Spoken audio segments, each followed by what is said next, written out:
So you also want to follow like the big money. So when I say big money, like where are the institutions putting their money? Where's the city putting their money? Where are they investing? Where's UBC going? Where's SFU going? Yeah, absolutely. They spend a lot more on research and R&D than you or I could. Yeah. So just follow them. Hello, everyone, and welcome to Bamboo. This is Vancouver's property management and investment podcast. My name's Haze, and today we have Hasan Juma on the show to basically talk about what's going down in Vancouver with investments and real estate and really anything else we get to, man. Yeah, sounds good. I'm looking forward to it. Wicked. So I guess we'll get right into it. I'm curious, before your real estate, because you've been at this for quite some time now. Yeah. What'd you do before? Yeah. What brought you here? So basically, I've been doing it. Yeah, I've been doing this for a decade now. Mm-hmm. I basically used to work originally I was in corporate sales. So I worked for one of the big telecom companies doing corporate sales.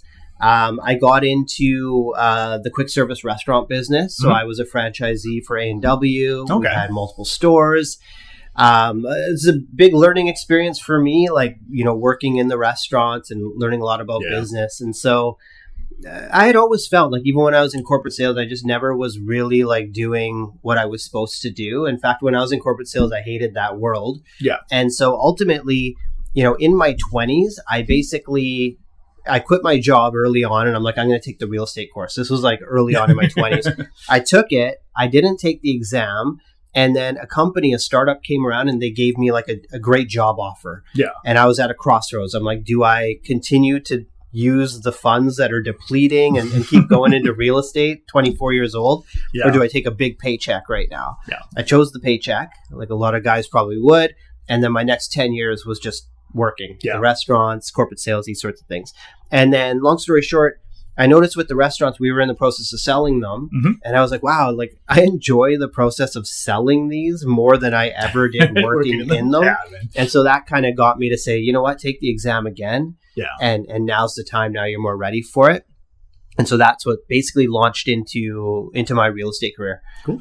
Yeah. Well, it's funny that you mentioned that about selling for the A&W, because I was reading an article how McDonald's is actually more of a real estate group because they always buy land and then sell it to developers or whatever. But it's kind of their bigger thing than flipping burgers. Yeah, absolutely. And A&W, they're a really strong franchise. In quick service, they're based out of North Van. Not a lot of people know that. No, I thought they were U.S. Yeah, so their head office is in North Van. Our restaurants were in North Van, so we had a lot of support.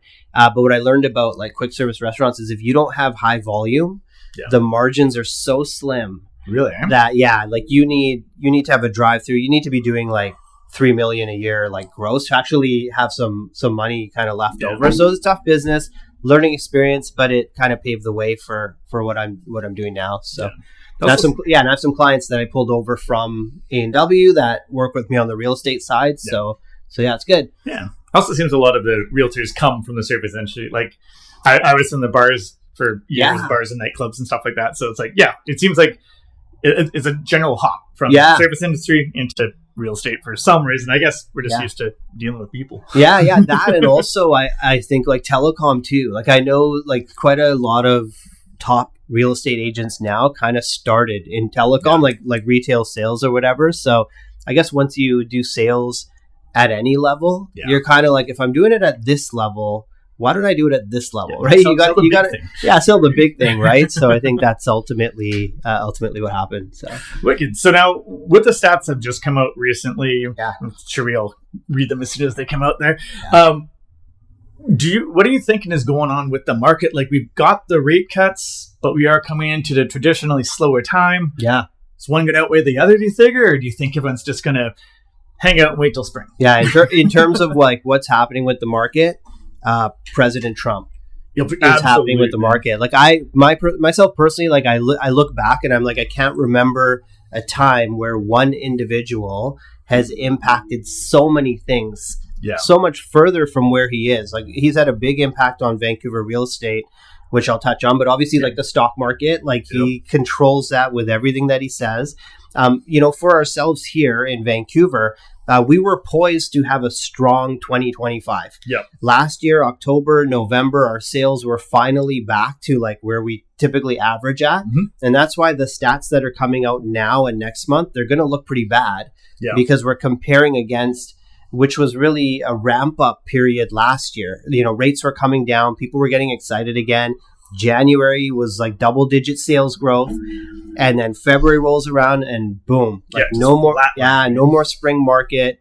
You know, everyone is scared for their jobs, trade war. So, you know, in terms of like, you know, what's going to happen. So we've been massively affected by that. So like what's going to happen? Are people going to wait?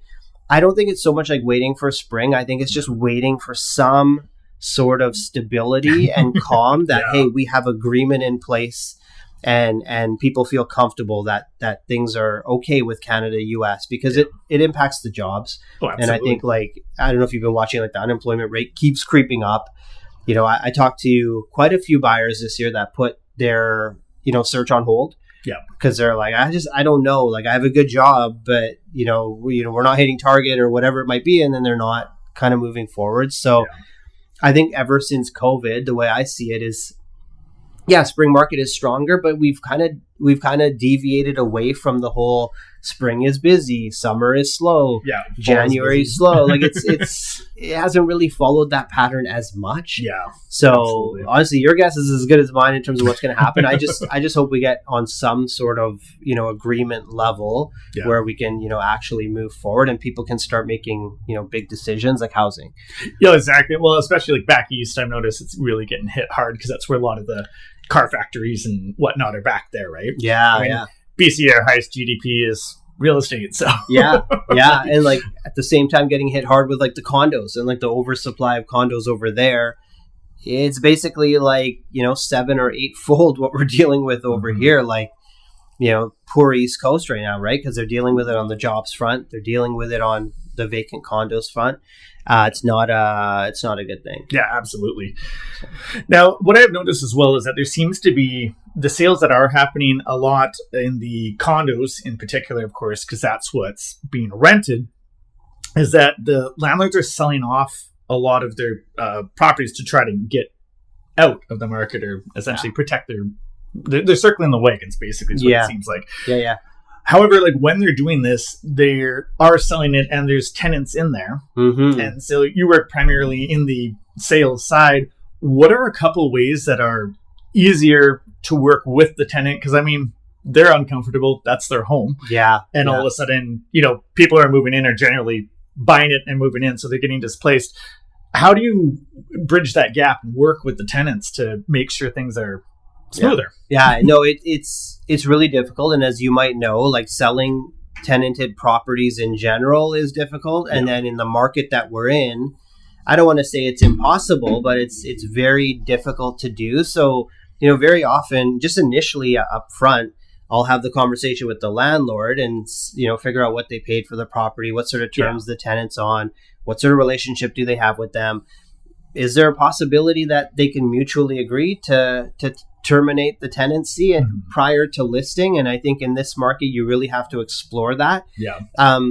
Now, generally, that's not a great scenario for a tenant, but in some cases now, a tenant can find another place, maybe even for less than what they paid, right? So they can get a little bit of cash from the landlord. They can move into another property. They can have a lower rent. So that conversation's easier in this market. But if you're in a situation where, look, you have to sell a tenanted property, you have to respect like the human side of this business, right? Absolutely. Like we work for the landlord. We need to fully respect the tenant because we have to put ourselves in that position if that were us, right? So you know, just obviously being very communicative with them, trying to work with their schedule as much as possible. So I usually go to a tenant and say, you know, are there specific days that are better for you where we can line up showings? You know, how can I make this easier for you? I know it's not easy, you know, but is there anything that I can do to make it easy? Like I'll definitely be promoting, you know, an investor to purchase this property, you know, another investor and try and keep you here. You know, if we have that opportunity, I'll of course, you know, try and go down that road. But there's only so much you can do. And I think, again, in this market, if you're a landlord, you're thinking of selling, I've gotten a lot of calls this year. Most of my CMAs actually this year are that, where it's a landlord, the tenant either gave notice or they're tired, they want to move off of it. And you have to have that conversation and say, can we mutually agree to something? And, hopefully you can, and then you can sell a vacant property, which still difficult. Little bit easier, a little bit easier. Still difficult, but yeah, a little bit easier. Yeah, one of the tricks that I found is very helpful is for a landlord to offer the tenant to get out of their thing. So normally the tenant has to give 1 month notice. Yeah. And I found it very useful for any landlords to just say, hey, if you find a place and you can move in a couple weeks, take it. Because as you mentioned, the prices have been a little bit lower. There are other tenants looking. And so if they're a little bit more agile, now they can just get that place as opposed to being hogtied into seeing when somebody comes in and getting 3 months notice or whatever it may be. Yeah. In a lot of cases, I find it nice. And it kind of gives that good juju. Yeah. And it's like a working together, right? Like everyone's kind of working towards the same thing. And realistically, like when landlords are selling these days, most often it's not because they're trying to cash in a huge windfall, right? A lot of times it's like they can't afford to keep making the payments. People are not going to want to hear this, but life is tough on them too. Yeah. In their ways, right? I'm probably going to get roasted for that, but it is true, right? Like it's challenging for everyone. And again, most landlords calling me, they're getting close to being like underwater and saying, look, I just can't keep doing this. What are the steps to take? Especially if they bought 2020 till now or whatnot, they bought at a peak price. Really peak price. Those are more challenging to deal with. So. Yeah, absolutely. I've noticed that a lot of the landlords that are selling as well, though at least a fair amount that I've been dealing with it, obviously anecdotal, but they're basically getting towards that end. So as you were talking about, the job market's looking a little tighter. They're like, hey, maybe I'll retire a couple years early and move into the interior or whatever, somewhere cheaper. So they're trying to cash out now and just be on their merry way and be done. Yeah, exactly. Right. Everyone has their different, kind of reasons for doing things. But I think for a lot of people, it's just there's pain in the market right now, and the pain is kind of felt like all around. Absolutely. So, yeah. Now, being that saying with the investments and prices have had some downward pressure on both rents and sales. Do you know any off the top of your head, like nice pockets that maybe people have overlooked for investing locally to get a good rental or at least set up for one in the future? Yeah. So I think like you always, in this market, you always want to kind of go to areas where there's not so much inventory. There's not so much inventory today. There's not so much in the pipeline, and there's not so much being built currently or in plan. A couple areas that I find have been like pretty strong real estate wise still. Olympic Village, there's not a ton of condos available there. There's a relatively large chunk of leasehold condos there, which are a little bit different. So Olympic Village, Kitsilano has been pretty strong. Some of these desirable areas where realistically the land costs have been so high that developers haven't flocked there to build towers like they have in Surrey Central or these types of areas. So I would initially say places like that, but also having the understanding like you really have to hold long. Like before real estate agents, it's almost like part of training where you get in and they're like hold for 3 to 5 years and you're going to be fine. Yeah. Now it's 7 to 10 years. Like we have to change kind of what that scope is. So I think that area is good. Also, even though I mentioned like there's a lot of inventory coming to Surrey Central, I've seen the prices come down so significantly there. Right? You can get new one beds now in the 300s in concrete towers for units that people are paying like close to 500 for, like in pre-sale, right? So you also want to follow like the big money. So when I say big money, like where are the institutions putting their money? Where's the city putting their money? Where are they investing? Where's UBC going? Where's SFU going? Yeah, absolutely. They spend a lot more on research and R&D than you or I could. Yeah. So just follow them and do what they're doing. But don't think especially with rental, like you're not going to make a quick win. It's not a quick win type of a product. What I find for rental investors, a lot of my clients now, they have children.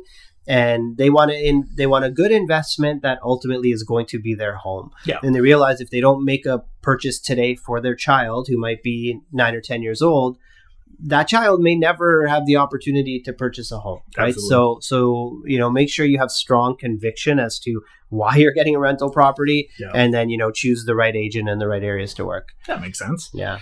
Now I don't know. Do you deal with anything non-locally, because we haven't developed. So, have you heard of any hotspots maybe across Canada? I know a lot of people were talking Alberta for a while, but any other ones that you sort of in your secret pack? Yeah, I think Alberta has inflated quite a bit, but from what, so I talk to agents across the country, and then I have a few clients actually that educate me on other areas because they are in, for example, Winnipeg or Toronto, wherever they might be, and they're kind of filling me in on other investments they have. I still think Edmonton's a strong rental market.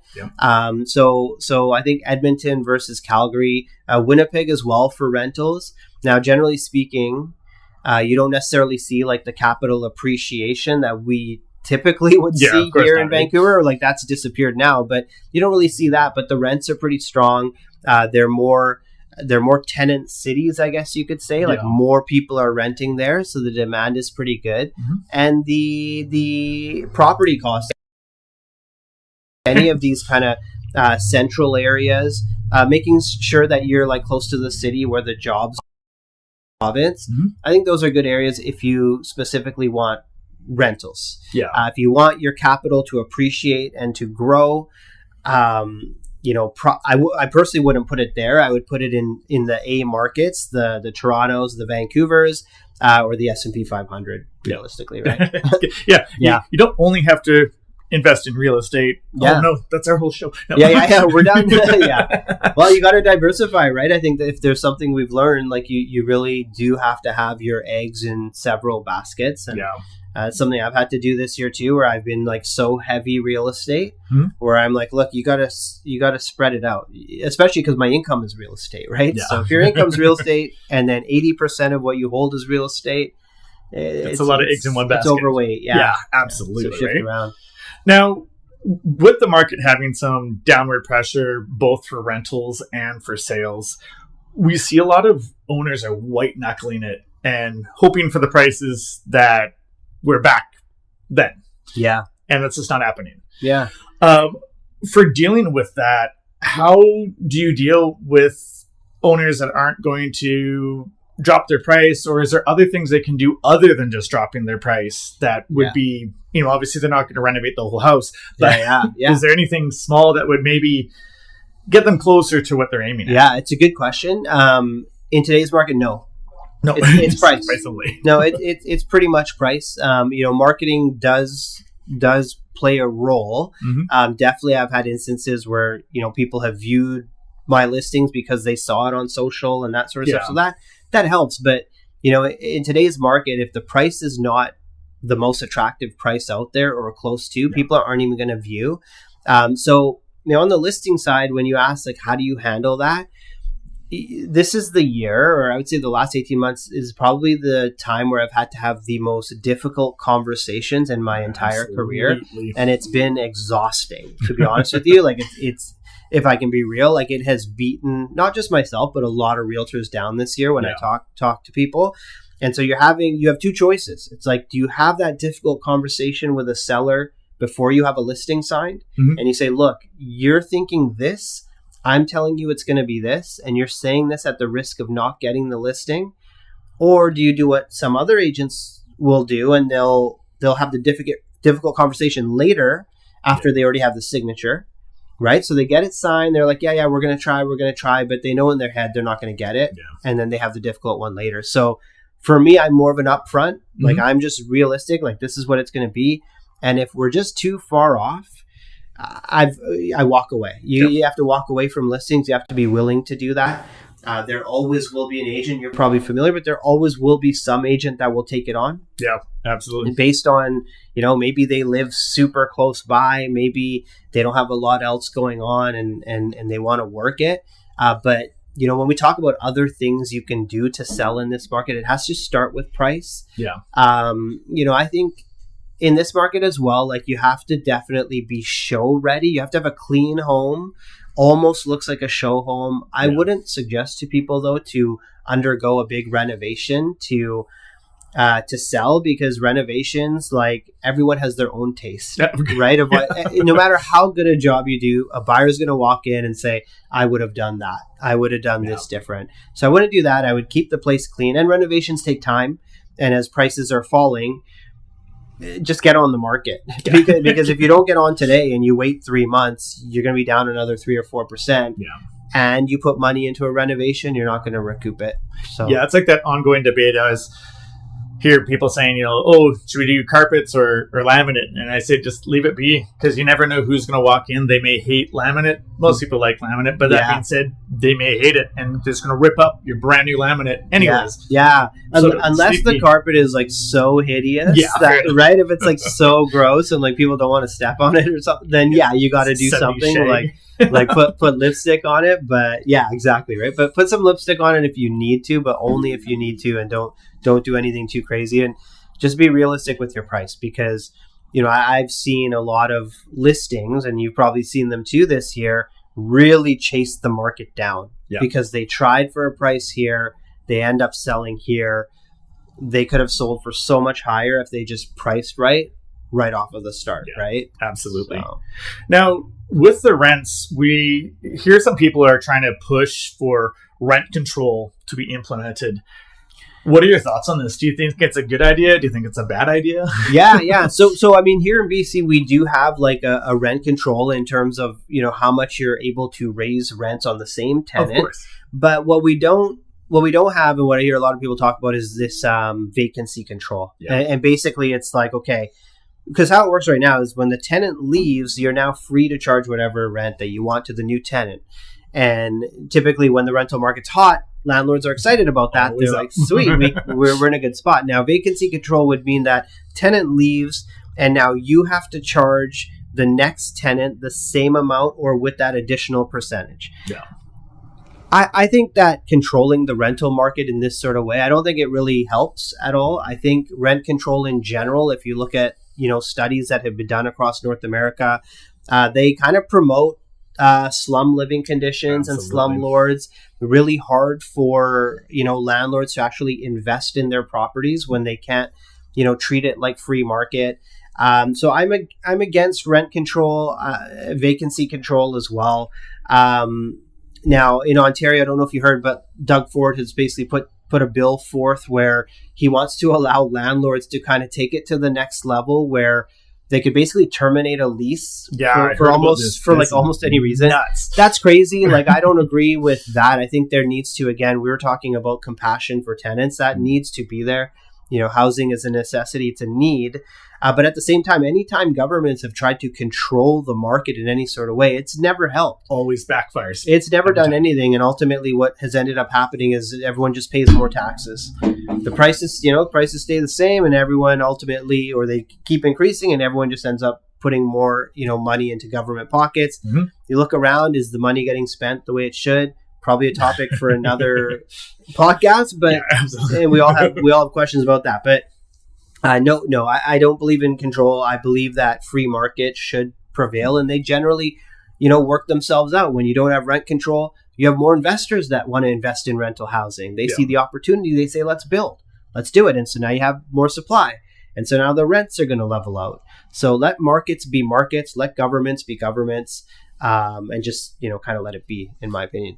Yeah, which is kind of a nice segue, because you just touched on some of the municipal and provincial housing policies, such as the empty homes tax, the changes to short-term rules. What are your thoughts on those? I mean, I gather obviously some free market, but I mean, for instance, the empty homes tax, it's kind of tricky sometimes, especially in a slower market like this. Like, people still need to do what they're supposed to do. Yeah. Example, if somebody has left and they have a job on the other side of the planet right now. Yeah. Maybe they don't want to rent their house, but now what? Yeah. What are you going to do? Right. So I think anytime government comes out and kind of blankets a policy, there are going to be people that it works for and it makes a lot of sense for, and there's going to be people that it doesn't. That's just how it is. And I think that the policies have been very reactive and they've been very blanket. And so they're hurting people in different ways, right? If we look at, for example, like speculation and vacancy tax, they start every year they're rolling this out to more and more communities. They're kind of edging on the borderline of, is this a resort community? Is it not? So people that purchase, for example, in Victoria, they purchased like these micro condos that were specifically meant to rent short term. Nobody wants to rent them long term. And so now they're in a challenging position because those were designed to kind of fill a short term need. So, I know it's hard, but I would like to see government make some more like focused decisions and take a bit more time and not just say, look, for everyone, it's going to be this. Yeah. Right? Because then you do these short-term rental restrictions, and then you end up in a scenario where, we have one of the largest events coming World next Cup's year. Coming. Where are we going to put everyone? Where are we going to put everyone? And now it's so funny because you have the provincial government who is basically like, we're not going to change. We're not changing for the World Cup. Like, we don't care. We're doing this. You have the city of Vancouver basically begging the people that live in Vancouver to rent their principal residences short term. Yeah. Now, not to let the city of Vancouver off the hook because they came up with short term legislation before the province. So that look, you guys have made your bed, right? Yeah. And now all of a sudden, the impacts of not having enough rooms, and I think they said that we're going to be short 70,000 nights. Where hotel costs are going to go up 200%. People that come here are just literally not going to have a place to stay. Yeah. And I really hope the government looks at it and thinks about the economic impact over the next 5 to 10 years of having people come here, have the worst experience that they possibly can. And literally at the end of the trip, they're going to be like, I just can't wait to get out of here. Yeah, for sure. Like, screw the games. I just want to get out of here. We can't have that. If we really want this country to grow, and it's debate, some people don't want it to grow, but it's debatable. But at the same time, I think they really need to make some amendments during a very short period of time. Yeah, absolutely.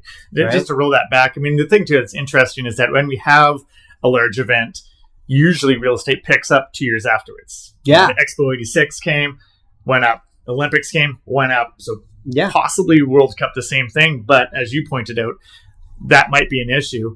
The other thing that I'm kind of curious about, though, even on the short-term rentals, is when people are coming over for World Cup, they're coming over to party. Yeah. And I am super curious that if people are still doing the short-term rental, how many are going to get damaged? Because I'm not blanketing all, but if you get some football hooligans come over, they're drinking and carrying on, you're going to end up some holes and things. I think they party the hardest, right? Would you say of sports fans? Who would you say parties the hardest of the sports fans? I would say that probably the football is up there, or right? Gridiron. I mean, you see some of them tailgate parties down in the States. Them boys get pretty nuts. Yeah. No, you're right. It's gonna cause damage. There's gonna be a whole bunch of people partying in the city. It's kind of like when we had the Olympics. Yeah. Right. Everyone was. I don't know if you're we're all partying for the whole month, right? It was 1999. All the days were blending into each other and stuff. So I think that's just part and parcel of it.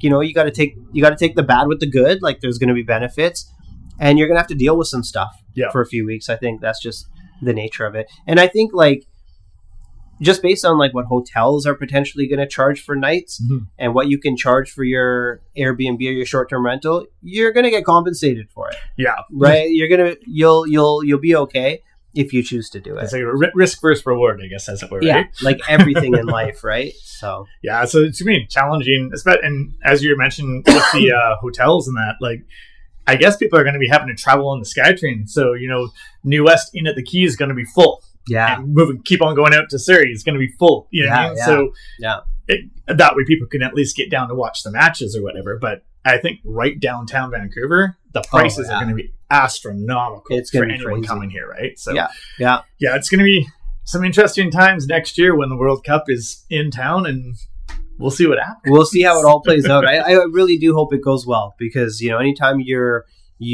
city can be on the world stage, I think you have to put your best foot forward. You put your suit on, you make yourself, you let the world know that, hey, we're still a top city. Yeah. Because that's how, if you recall, that's how we all grew up. We were a top 3 or a top 5 destination where everyone wanted to come. Yeah. And I think we need to get back to that. I think that's really important. Absolutely. And it's funny you mentioned about people coming here since the immigration has been significantly cut down. Yeah. And I believe that's why we're starting to see a lot of lull in both sales and rental as well. Yeah. Simply for the fact, especially looking back east, it was interesting and eye-opening. I went back to Moncton. Yeah. And they were very upset that the immigration had been tied off because there's programs for new Canadians to come, and they start off in the Maritimes, spend a couple years or whatever, and it kind of fast tracks their paperwork. And then they head off to, Montreal, Toronto, Vancouver. Right. Trip. Yeah. And when I was back there, the rental market was definitely slower, as well as I had not seen that many help wanted signs, mostly for entry level stuff, coffee shops, stuff like this. And it was just interesting just to see, because you hear in the major cities, Toronto, Vancouver, and so on, like, oh, that's fine, great, blah, blah, blah. But these smaller cities really need these new Canadians because we ain't having the babies. Right? Well, exactly, right? And so birth rates going down, immigration for now is getting, they're putting a seal on it. But that, I don't personally think that's going to be a long-term thing or even a midterm thing. I think they're really focused on kind of reopening that back up and maybe being a bit more selective with who they have come into the country. But that's what's impacted the rents here. A lot of the condo sales, because a lot of these condos, they were built with immigrants in mind, like who would come and rent these, who wanted these types of spaces, especially a lot of the smaller condos. To a lot of Canadians that maybe grew up here, it's not something that we would maybe live in, but we're talking about people coming here from other countries where they live in very close proximity to each other. So this is actually having their own space, albeit it's 400 square feet. It's their own space. Like that's totally fine. They can make it work. And so we're kind of seeing the damages of so many things, right? COVID hits, the rates get dropped to the ground, money's free. Let's start investing. People want to move away from downtown cores. They want to buy more real estate because we're not allowed to be this close to people, right? So let's get more space. Then the rates go up, and the rates obviously go up on the developers too, and the construction costs and all of these things. And now the borders are shut. Like it's weird. It's reactive policy. But look, I'm sitting here as a real estate agent. Like my job's easy, right? I'm not the governor of the Bank of Canada. I'm not the prime minister. I'm not having to make these monumental decisions. So it's easy for me to say that everything's reactive, right? But, I like to believe that if they could have done better, they would have, if they could have made these decisions at different times. But, that's everything's correlated. And that's why, tying it back to real estate, it's literally why we are where we are at this current stage. Will it last forever? No. Will it probably last for the next 2-3 years? I'm thinking around the 2-3 years recovery. I've had a lot of people have asked what I think the future holds. I don't think this is going to be a fast fix. So that's why when I'd mentioned about investing locally or even non-locally, as you touched on, wait for that longer ride because you may have to ride it out, but at least you bought the property super cheap. Right? So and you're never going to be able to time the bottom. Like none of us can. We always look back and we say, okay, that was a good time to buy. That was a good time to buy. I will say that I think now for condo buyers that want to buy for 7 to 10 years, I do think they're going to look back and they're going to say, that was a good time to buy. They may not say like that was the best time. But I do believe they're going to look back and say, hey, we did this at a good time. This was a good time. So, or alternately, damn, I missed it. Or I missed it. 100%. So it's kind of with that. And now, we've been talking about various things such as the pricing pushing down and immigration and all that. It seems in a lot of cases that the housing crisis is less of a supply issue and more of an affordability one. Using a New West where we were both living as an example, there's 5 full purpose-built rentals. That's a lot of units. But a bunch of them are still empty. So what do you think, like some, obviously it's far too much to get handled in a podcast, but what do you think some things would do to sort of help bridge this gap? Because I'm honestly not in the camp so much that it's a supply issue. Because there's heaps of them. But and I think like as realtors, a lot of us had always kind of leaned on, we just need more supply. We just need more supply. Absolutely. We're saying that for so long, right? we all were like, okay, it's supply and demand, because it's like one of those economic principles that I guess all of us can understand, right? In grade 8. Right? Yeah, exactly. Yeah, Econ 101 that we went to half and then we dropped out halfway through. But yeah, that's one. Right? So we're like supply and demand. But I think what we've learned now is that, like we kind of touched on, it's not just about supply. It's about, is it A, livable, number one, and B, is it affordable? And we're somewhat checking off the livable, but we're definitely not checking off the affordable. Nope. So what do? You have all these builders that have constructed condo units at a specific cost per square foot that they've put into these units. They haven't fully sold them. It costs them this much. And, consumers are saying we can only afford to pay this much. Yeah. Costs them this much. We can only afford this. So we have an imbalance. Absolutely. And so ultimately, there's no easy fix, because most of the people that need to buy are not pressed to buy. They're not like, oh, I have to do this. They can keep renting. And in fact, they can move to another rental a year from now and possibly be in lower rents like we talked about. So something's got to break. Something's got to give. The give is going to have to come from the developers. I hate to use the word reset, but there's going to have to be a reset on a lot of these units that are in the market. You're hearing developers now, some talk about it's time for a bailout. We need some sort of bailout to get out of this. So there's going to be a breaking point. I can't tell you exactly when it's going to come, but it's going to come. And when that comes, things are going to shift back in the other direction. Once that breaking point occurs, we'll start slowly heading back towards what, Vancouver real estate typically is. But there's that imbalance and something needs to break it. It's going to be painful. So do you figure, like, if there is a bailout or something, that we'll see lowering prices on new builds? Or what do you think that's going to look like? I think that the government has, in a lot of ways, they've done what they can with like the GST relief and things like that. They could have gone further, like rather than just do it on first-time buyers. Like, why not allow any purchaser, right? Why not have a full GST rebate up to 1.5 versus trickling it down?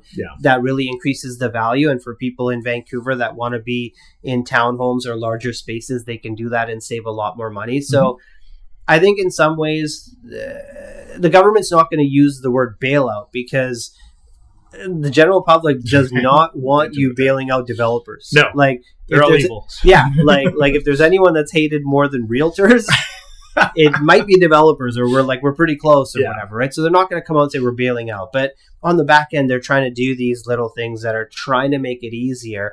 But there's nothing really the government can do to really bail them out, right? Like you're going to have to take a hit, and the larger developers are going to find a way to stomach it. They'll find a way. But what we've also seen now over the last couple of years is the smaller and the mid developers are just disappearing, right? And so now it's kind of like, if it's like consumerism, it's like developer wise, you'll have like Amazon and Walmart and like, these big, amalgamating with the other developers, and you're just not going to have these smaller like the boutique developers. Guys. It's hard for them unless they stick to boutique small scale, like away from the cores, away from high density stuff. They can do it. But the developers I talk to, no one's taking on risk right now, right? No. If they can do a townhome project of 40 units, they're saying, no, let me just do row homes of like 8 units. Let's just scale it all down, and then that squeezes out the smaller developer, the one who normally feeds on the 8 units. Now they're having to feed on smaller, and it's kind of a trickle down and pushing out that smaller developer. Yeah, absolutely. Well, wicked, man. Well, thank you very much for coming by. I think we've fixed all the real estate, I think, right? Yeah, we're good. Yeah, we're good to go. Yeah, exactly. Don't even worry about it. No, but thanks for having me. Really happy to be here. I know we met a couple times in New West through community groups or whatever, and that was a lot of fun. So, happy to be here. So. Wicked. So, if someone's trying to find you to pick your brain more, what's the best way to find Hasan? Yeah, absolutely. So, you can find me Instagram, TikTok, at Hasan Juma, and then I have my YouTube channel where every week I'm doing a real estate video Saturday mornings. Hasan Juma, Vancouver Realtor on there. But those are, the best channels. DM me anytime. Happy to chat with. I just like talking real estate. So, if you want to talk about real estate, you can just chat. DM me anytime. We'll chat. Wicked. Yeah. And we'll have that all in the description below so that everyone can find your various, maybe see you dance on TikTok or something. I actually never will dance. And I struggle to even smile when I'm on camera. So that's what I'm working on. I think I did a little bit of that in this episode. But it was a lot of fun. So. Wicked. Well, thanks for coming on. Cool. Thanks a lot. And if you've been listening this long, thank you very much for tuning in to Vancouver's Property Management and Investment Podcast.